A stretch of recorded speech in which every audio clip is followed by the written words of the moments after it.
कि 2024 का चुनाव है, बेशर्म सरकार है, ना मुद्दा है ना ख्याल है, पर पुलाव खाने को तैयार है। ना बेरोजगारी में प्रधानमंत्री मी मा मू मू कर पाते हैं। तो देश धर्म के आस्थाओं पे या धर्म के नाम पे चलना शुरू हो जाता है, उसका हाल पाकिस्तान जैसा हो जाता है। ये किस बात की आस्था है कि राष्ट्रपति के जाने के बाद मंदिर को धुला जाता है? ये किस प्रकार की आस्था है कि जब हमारे यहाँ दलित बच्ची का रेप होता है तो उसे पाल जला दिया जाता है? ये कैसी आस्था है? आस्था तो मानवता की सेवा में थी ना।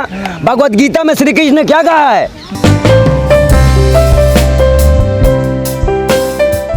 कि अभी ये मुद्दा सॉल्व हुआ नहीं है और हिंदू महासभा के अध्यक्ष ने एक बात और कर दी, खुदवाओ वहाँ भी कुछ निकलेगा। तो भाई हिंदुस्तान में हर जगह कुछ ना कुछ निकलेगा। और हमें कल सपना आ गया कि विस्टा प्रोजेक्ट के अंदर में साक्षात भगवान विष्णु की मूर्ति है, उसे खुदवा दो, मंदिर बनवाओ वहाँ पे। हमें एक सपना और आया कि आरएसएस कार्यालय नागपुर में भव्य मंदिर है माता काली का, खुदवाओ। नहीं, लॉजिक तो क्या, सुप्रीम कोर्ट ने जब 1991 में लॉजिक बना दिया था पार्लियामेंट में कि कोई भी स्ट्रक्चर किसी भी तरह से प्रेजेंट हो या फ्यूचर बदला नहीं जाएगा, क्योंकि एक वर्शिप का मामला होता है और इंडिया एक सेकुलरिज्म देश है। इसमें काउंट भी किया गया है। ये तो मैं दिखा दूँ, ये कोर्ट का वर्डिक्ट है अयोध्या मंदिर में। अयोध्या बाबरी मस्जिद के बाद ऐसा कभी नहीं हुआ, लेकिन आज भी हम ये चीज़ देख रहे हैं कि बार बार ये मुद्दा समाज में लाकर लोगों को भ्रमित किया जा रहा है अन्य मुद्दों से। तुम क्या मान रहे हो? तुम्हारे सपनों के आधार पे काम हो भाई? क्यों? जब सबके सपने के आधार पे काम हो रहा है, हमारे सपने के आधार पे काम क्यों नहीं होगा? बताइए। अगर सबके सपने के आधार पे आप काम कर रहे हैं, कोर्ट कोई चीज़ मानने को, कहीं कोर्ट ने फैसला है, इधर से आप कहते हैं भाजपा, पहले कहा गया भाजपा नेताओं का हाथ नहीं, फिर भाजपा नेताओं की तरफ से बयानबाजी चालू होती है, फिर वहाँ वही हिंदू महासभा के अध्यक्ष पत्र भी लिखते हैं प्रधानमंत्री जी को। वो कोर्ट नहीं जाते हैं, पत्र लिखते हैं प्रधानमंत्री जी को कि आप बताइए कि हमें खोदने की परमिशन दिलवाइए। क्या मजाक है इस देश में? कहाँ गया सबका साथ सबका विकास? क्यों नहीं बोल रहे हैं प्रधानमंत्री जी? चुप बैठे हैं कि जब 91 में कानून बन चुका है तो इस पर कोई बात ना की जाए, जो जहाँ पे है वो वहीं पे रहने दो। और अगर कोर्ट जांच करवा रही, सुन तो लो, अगर कोर्ट जांच करवा रही है अभी तो भाई उसको हम फव्वारा ही मानेंगे। अभी उसको वहाँ ज्ञानवापी में जहाँ पे जो मामला है, एक मिनट आपने उस ज्ञानवापी का मामला उठाइए तो उसमें कम से कम 30-35 साल, 50 साल, 60 साल जितने का मामला हो। और सिंदूर जो वहाँ पे दिखा गया है वो भी सक्के घेरे में है। और दूसरी महत्वपूर्ण बात यह है, सबसे महत्वपूर्ण बात यह है कि ये एक धार्मिक मसला है। इसमें बोलने से बड़े बड़े नेता बच रहे हैं तो हम तो एक आम आदमी हैं। फिर भी हम इंसाफ, जो कोर्ट का संविधान की जो मान्यता है उसके आधार पे हम बात करेंगे, क्योंकि देश संविधान से चलेगा, कभी आधार्मिक आस्थाओं पे नहीं। एक फैसला था, देश भावनाओं में तो चल रहा है, भावनाओं पे चल रहा है, जांच हो रही है। और अभी जांच हुई नहीं है कि आप नाचने गाने लग जाएंगे, हम भी नाचने गाने लग जाएं। मतलब एक अयोध्या जो विवाद था, तो एक कोर्ट की टिप्पणी आई थी कि जो आस्था भावनाओं का सवाल है, जो मतलब दिया गया था, तो लोग भावना की बात कर रहे थे। लेकिन उसके बाद भी कानून भी तो बनाया गया ना। उसके बाद कानून बना कि नहीं बना कि इसके बाद कोई भी स्ट्रक्चर तोड़ा नहीं जाएगा। ये मैं आपको बता दूं, ये वर्डिक्ट है कोर्ट का। ये देखिए इसमें लिखा है, रेड में कुछ लिखा होगा, आप लोग कवर करके दिखाइए रेड लाइन। और ये क्या लिखा है मैं पढ़ के बताता हूँ कि the court added the Act implies that history and the wrong shall not be used on the instrument the approach the present and the future। मतलब फ्यूचर और प्रेजेंट में कभी भी आप ये घटना दोहरा नहीं सकते। और वहाँ भी मस्जिद तोड़ने का जिक्र है, मंदिर तोड़ने का जिक्र नहीं है। ऐसी जगह भी नहीं। देखिए 2024 का चुनाव है, बेशर्म सरकार है, ना मुद्दा है ना ख्याल है, पर पुलाव खाने को तैयार है। वो भी किसका? धर्म का। कोई मुद्दा नहीं है इनके पास। आज बताइए, ना बेरोजगारी में प्रधानमंत्री मी मा मू मू कर पाते हैं। हमें 14 के पहले वाला प्रधानमंत्री दिखाओ जो ग्रस्ता था। मेरे देश के नौजवानों, आज नौजवानों की कोई बात नहीं है, आज महंगाई की कोई बात नहीं है, बेरोजगार की कोई बात नहीं है। कोई कहीं से पैदा होता है, यहाँ पे ये मिल गया। क्या मिल गया? अरे ऐसी कोई खुदाई कराओ, महंगाई कम हो जाए।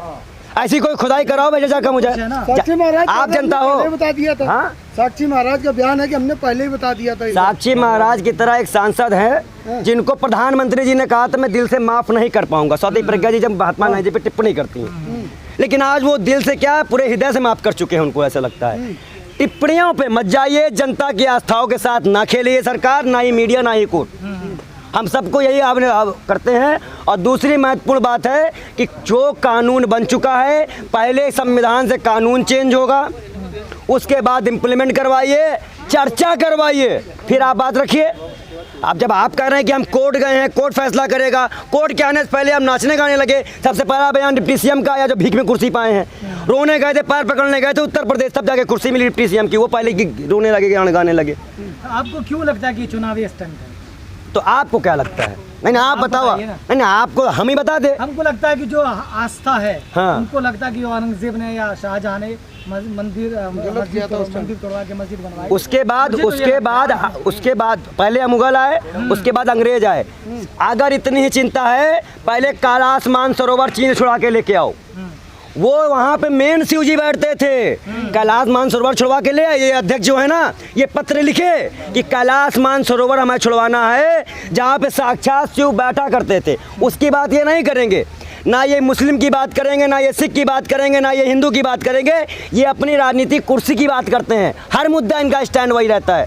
इनका मुद्दा देश का विकास नहीं है। डॉलर गिर रहा है, कोई मतलब नहीं है। महंगाई बढ़ रही है, कोई मतलब नहीं। आप लोग कहते हैं जनता खुश है। अगर आप जनता तय करते तो फिर हम लोग क्या है? डॉलर गिर रहा, पैसा रुपया, भैया डॉलर भाई, रुपया डॉलर जो मान लो भाई, देखो बोलना भी नहीं आ रहा। हम लोग इतने पढ़ रहे हैं, हमारे मोदी जी इतने पढ़े हैं, उनको आता भी, हमें तो बोलना भी नहीं आता कि डॉलर गिर रहा है कि रुपया गिर रहा है। देख रहे हैं भैया, इतने अनपढ़ हैं हम लोग। तो अब इस देश की कंडीशन में ये मामला है कि रुपया हमारा इस तरह आप देख लीजिए। एक भाई साहब ने अच्छा बता दिया, और भी चीज़ें आप देख लीजिए। निर्यात रोक दिया गया है गेहूं का। भैया बाप देखो, जब देखो एक चीज़ मैं बता दूँ, जो देश धर्म के आस्थाओं पे या धर्म के नाम पे चलना शुरू हो जाता है, उसका हाल पाकिस्तान जैसा हो जाता है। इंडिया भी उसी कंडीशन में पहुँच रहा है। श्रीलंका जैसा हाल होगा। भाई मैं इस्लामिक जब देश बनाया गया था पाकिस्तान को, उस वक्त की बात कर रहा हूँ। दूसरी बात यह है कि आज हिंदुस्तान एक लोकतांत्रिक देश है। 1947 में जब हमारा 1947 में जब हमारा देश आज़ाद हुआ, और उसके बाद 51 में संविधान लागू हुआ। उसके बाद से हम संविधान चलते यहाँ तक पहुँचे। 2000 वहाँ से लेकर 14 तक लाने में हमें 70 साल लगे, पर इसको वहाँ तक पहुँचाने में सिर्फ 8 साल लगे।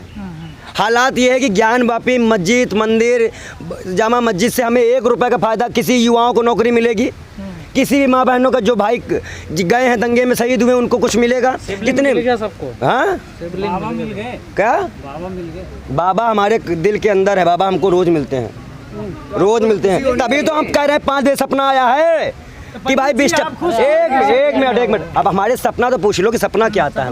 आज हमें सपना आया है कि बिस्टा प्रोजेक्ट के अंदर में भगवान विष्णु की मूर्ति है, उसको हटा के वहाँ पे कहाँ क्या है बता भाई। देखिए राष्ट्रपति हमको वहाँ भी दिखा। जितने अंग्रेज जहाँ पे पूरा निर्माण करा के गए हिंदुस्तान में, सबके अंदर सपना आया है कि वहाँ पे कुछ ना कुछ है हिंदू आस्था में। तो आप ही लोग बैठने वाले हैं, आप कह रहे हैं ना 2024 में कांग्रेस भगवान के ऊपर बैठो क्या? कैसे हिंदू हो? भगवान के ऊपर कौन बैठेगा? मंदिर बनवाओ। अब भगवान भाई इतना आस्था का प्रतीक बना रहे हो।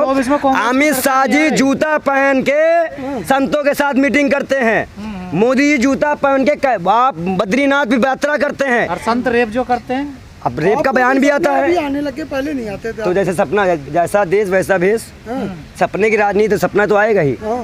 और 5 बजे का सपना हमारा तो भाई बिल्कुल सच्चा सपना है भाई, करवा के देख लो, बिल्कुल निकलेगा। लेकिन पंडित जी आपको खुश होना चाहिए। बहुत सारे पंडित खुश हो रहे हैं, वो कह रहे हैं कि जामा मस्जिद को भी खुदाई करनी चाहिए, और भी मस्जिद है, तो आप तो खुश होना चाहिए। अच्छा ही बताओ, जिसके बच्चे ही ना हो, जितने ब्राह्मण हैं सब तो ऐसे ही है, ना शादी है ना बच्चा है, हम भी वैसी तरह हैं।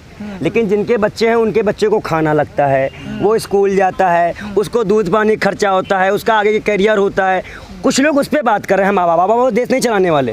अगर बात आप एक बात मानिए, अगर इसी आधार पे, आस्था के आधार पे आप देश चलाएंगे तो आप कितना डेवलपमेंट कर पाएंगे? कहते हैं कि आस्था खत्म तो देश का खात्मा होने लगता है। क्या? अगर आस्था खत्म हो तो देश का खात्मा होने अच्छा ये बताइए, जब देश ही नहीं रहेगा तो कौन कौन कहाँ कितनी आस्था पूरी कर पाएगा यहाँ? आप बता दीजिए मुझे बस। आस्था ना रहे तो फिर आप बताइए कैसी आस्था है कि नमाज के दिन भी एक मुसलमान हमारे देश में नमाज खुल के नहीं पढ़ सकता? ये किस बात की आस्था है कि राष्ट्रपति के जाने के बाद मंदिर को धुला जाता है? ये किस प्रकार की आस्था है कि जब हमारे यहाँ दलित बच्ची का रेप होता है तो उसे 5 बजे जला दिया जाता है? ये कैसी आस्था है? आस्था तो मानवता की सेवा में थी ना। भगवद गीता में श्री कृष्ण ने क्या कहा है कि मनुष्य तुम निष्काम कर्मों के भाव के साथ ना करना। वहाँ पे कभी भी हिंदू मुसलमान की बात नहीं की गई थी, वहाँ पे बचाने की बात कही थी, एकता श्रद्धा की बात की गई थी। लेकिन आज उसे भी कोई नहीं मान रहा है। तो जिस प्रकार से हिंदू धर्म को आज मजाक बनाया गया है, हमें भी आज आहत हुए हैं। हमारी शिवलिंग को कोई पत्थर बना के कोई पकड़ के उनको पूजा करने लग जा रहा है, कोई पाइप के ऊपर से पूजा करने लग जा रहा है, कोई कहीं से पूजा करने जा रहा है। इतना मजाक हमारे महाकाल का, सोशल मीडिया पे प्रतिक्रियाएं आ रही है। ये इतना महाकाल का अपमान। आप तो महाकाल के भक्त हैं। तो क्या आपको गुस्सा, क्या हम क्या हंसी मजाक करने के लिए खड़े हैं क्या यहाँ पर? तकलीफ है, पेपर है हमारा यूपीएससी का, फिर भी हम यहाँ पे आए आपके बीच अपनी बात रखने। और जो महाकाल ने कहा उसको सुन लीजिए। महाकाल ने सभी धर्मों का सम्मान करना सिखाया है। महाकाल ने पराई स्त्रियों पे नजर न डालने के लिए कहा है। महाकाल ने कहा है जग में कोई भूखा हो तो मुझे मत कुछ खिलाना। महाकाल ने कहा है कि मेरे नाम पे बड़ा सा इस्तेमाल न बनवाना, भले अस्पताल बनवाना। अब महाकाल की अंतिम इच्छा यही होती है कि जिसके लिए कार्य कर रहे हो उसी के लिए कार्य करो, तुम हमें छोड़ दो लेकिन जनता के लिए कार्य करो। अच्छा, इन सब सारी ज्ञान भाभी मस्जिद को लेकर मीडिया का जो रोल है आपको कैसा लग रहा है? मीडिया का रोल तो दलाली वाला लिख रहा है। मीडिया जब भी बात मुद्दे की आती है तो इतना दलाली नहीं करती है जितना ये सब मुद्दे पे दलाली करती है। अमन चोपड़ा को क्या कहेंगे आप? किस तरह का खतरनाक बयान दिए थे कि यहाँ के बदला राजस्थान में लिया गया। बेशर्मी कर रहे हैं ये। आपकी एमसीडी, आपकी सरकार, गिरा हुआ आप रहे हो, मेयर आपका बैठा है, बेशर्मी यहाँ बताने आ रहे हो। इतनी झूठी है ये भाजपा। यही प्रधानमंत्री है ना कि ऑक्सीजन से कोई मरा ही नहीं है। अगर एक मिनट अगर आप मंदिर मस्जिद पे जा रहे हो तो पहले तो देखो ना कि इनके चरित्र कैसे हैं। जब भी आप कोई घटना देखोगे तो उसका चरित्र देखोगे। देखिए, एक चैनल कह रहा है कि 4 फीट का शिवलिंग मिला है, एक कह रहा है कि 8 फीट का मिला है, एक कह रहा है कि 12 फीट का मिला है। सबको फोन आया था ना वहाँ से। महाकाल सबको फोन कर दिए हैं कि हम कितने अवतार में कितने। सबसे पहले मीडिया वालों को फोन जाता है। और जब काम की बात आती है तो सब मीडिया वाले भागने लग जाते हैं। अभी भागे हैं, बिग बहन ने हमारे भगाया है। क्या लगता है जो देश में जो मुद्दा है जैसे बेरोजगारी का है, इसे आप मुद्दा ना मानिए। दाम बढ़ रहे हैं, बात सुनिए आगे, आज ही बढ़ गए, लेकिन हाँ सिलेंडर के दाम बढ़ गए, लेकिन ये सब मीडिया में नहीं चल रहा है। मीडिया में बात क्या चीज़ की हो रही है? शिवलिंग की बात हो रही है। देखिए, जो चांद पे पानी ढूंढ रहे हैं, लेकिन यहाँ क्या ढूंढा जा रहा है? जमीन खुदाई हो रही है। जो देश के लोग मांग कर रहे हैं वो तो दी नहीं जा रही है। किसान बिल किसी ने मांगा नहीं, लेकिन फिर भी दिया गया। जो जनता चाह रही है, की बात कर रहे हैं गुरुजी, जो जनता चाह रही है उस पर बात नहीं होगी। और ये बात कर रहे हैं, चांद की बात कर रहे हैं। चांद की पहुंचने की औकात अब रह गई है हमारी लोगों की। 80 करोड़ लोग फ्री खा रहे हैं, चांद की बात कर रहे हैं। हमको लगता है ज़्यादा इनको पैसा मिलता है। गल्फ कंट्री के लोग जमीन खोद के तेल निकालते हैं। हाँ, हमारे यहाँ मूर्ति निकल रही ना। हमारे यहाँ तो मस्जिद मंदिर का डिफाइंड हो रहा है उसी से। हमारे यहाँ डेवलपमेंट की बात क्यों होगी? भाजपा अगर 2014 के पहले ये नमूना, ये चीज़ दिखाती ना तो कभी कोई इसको वोट ना देता। ये आप नोट कर लीजिए। हर एक आम आदमी परेशान है। तो भारत को 19 में जो शहीद हुए थे जवान, उनकी फोटो लगाई थी उन्होंने। अच्छा। आज तक बता दीजिए, 71 की लड़ाई में इतनी विश्व की सबसे बड़ी सेना झुकाने वाली इंदिरा गांधी जी ने कभी किसी सैनिकों के नाम पे वोट नहीं मांगे। लेकिन ये सरकार बेशर्म है कि सेना के नाम पे हो, किसान के नाम पे हो, दलित के नाम पे हो, हिंदू के नाम पे हो। आज हिंदू खतरे में दिखाया जा रहा है। 8 साल सरकार में है। 24 में भी तो है, ज्ञान वापी है, मथुरा है। 24 में जो मुद्दा होगा वो भ्रष्टाचार का होगा, महंगाई का होगा, बेरोजगारी का होगा और जनता के साथ किए गए हर जुल्म का होगा। अच्छा, एक सवाल है। 1 मिनट, अब आज भी 3 रुपए गैस के दाम बढ़ा दिए गए हैं। लगातार महंगाई बढ़ाती चली जा रही है सरकार, लेकिन मैं प्रधानमंत्री के मुंह से महंगाई का मान नहीं निकल पा रहा है। एक तरफ ये लोग मस्जिद मंदिर के नाम पे हमें लड़वा रहे हैं और एक तरफ हमारी जेब से पैसे निकाल रहे हैं। प्रधानमंत्री जी ने तो कहा था ना स्टेट गवर्नमेंट वो करेगी। हमने तो मैं आपसे बता दूं, जब वो मुख्यमंत्री थे तब वो किस मुंह से सेंट्रल गवर्नमेंट मनमोहन सरकार को कोसते थे। आज अगर मैं कोसना शुरू करूं तो कहाँ गई स्मृति ईरानी जी? सिलेंडर लेकर बैठेंगी सड़कों पर। बेशर्मी ना करे संघ वाले और भाजपा वाले। लेकिन ये और रामदेव जी ने तो कहा कि वो अब विकास हो रहा है, इसलिए कहानियां बाबा से कहिए, अपने आंखों का विकास करे। बहुत तेज अप डाउन होती है उनकी। मेरा एक सवाल है कि क्या भारत में फिर से दूसरा बाबरी मस्जिद की लड़ाई शुरू हो चुकी है? कोई लड़ाई नहीं शुरू हुई है। इस मुद्दे को दबा दी जाएगी। ये सरकार इस मुद्दे से ही जाएगी। क्यों? अगर सरकार को फायदा है तो क्यों दबाएगी? नफरत की राजनीति को प्यार पलटेगा। कौन दबाएगा? भाई कहता हूँ, नफरत की राजनीति को प्यार हम जैसे लोग दबाएंगे। हमारा कई इंटरव्यू देखिए, हम अपने मुस्लिम भाई, हिंदू भाई के साथ चलते हैं ओवैसी की एक बात कि हम युवाओं के, हम महिलाओं के, हम देशवासियों से अनुरोध है कि जल्दी जल्दी से राम मंदिर का फैसला देके आपने ख़त्म कराया था, वैसे इस फैसले देकर कोर्ट लोगों का सम्मान करते हुए, संविधान का सम्मान करते हुए फैसला दें।